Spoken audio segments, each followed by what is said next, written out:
In a society shaped by transient values, it's tempting to cling to the illusions of traditional morality and objective truth. Yet, he offers a compelling challenge. What if we stopped looking for external structures to validate our existence? What if, instead of relying on doctrines, we took responsibility for creating our own meaning and values? To live authentically in a Nietzschean sense involves embracing the freedom that comes with acknowledging that there is no inherent meaning in life. This realization is both liberating and daunting, for it requires us to stop seeking comfort in others' ideals and to take full ownership of our choices. It requires a shift from conforming to societal expectations to creating a life that feels true to who we are, even if it means standing apart from the crowd. He speaks of the concept of the Übermensch, the overman, as someone who rises above conventional morality, creating personal values grounded in individual experience and will.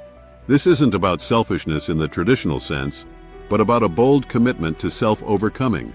In a world that offers no guaranteed meaning, we have the opportunity to forge a life driven by passion, purpose, and personal vision. Practically speaking, living in a Nietzschean way involves facing the harsh reality that our hopes for the future cannot rely on external authorities, be they gods, governments, or societal structures.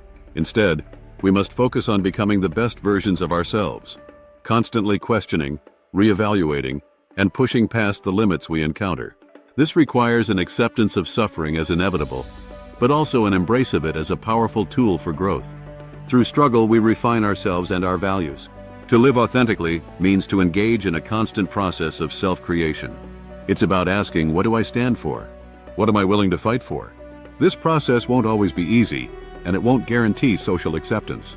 In fact, living authentically often entails conflict with the world around us. But this is part of what Nietzsche means when he speaks of the will to power, the strength to shape the world according to your vision, even when it feels like you're swimming against the tide. In a society that offers fleeting hopes in things like fame, wealth, or social approval, he urges us to transcend these shallow pursuits. True hope is not in external validation, but in the cultivation of an inner life, rich with creativity, integrity, and courage. It's about having the strength to embrace your own path, no matter how isolated or misunderstood you might feel along the way. He teaches that we must learn to love our fate, amor fati. This doesn't mean passivity or resignation. It means learning to find meaning in every moment, even in the suffering. When we stop resisting what comes our way, we open ourselves to the possibility of transforming every experience into something that enriches our personal journey. In the end, the hope he offers is a radical one. Not a hope that the world will change to meet us, but a hope that we will have the strength and vision to change ourselves, to live with purpose even in a world that seems indifferent. True freedom comes from realizing that we are the creators of our own destiny. In embracing this responsibility, we not only overcome ourselves, but we also create the potential for a more meaningful existence.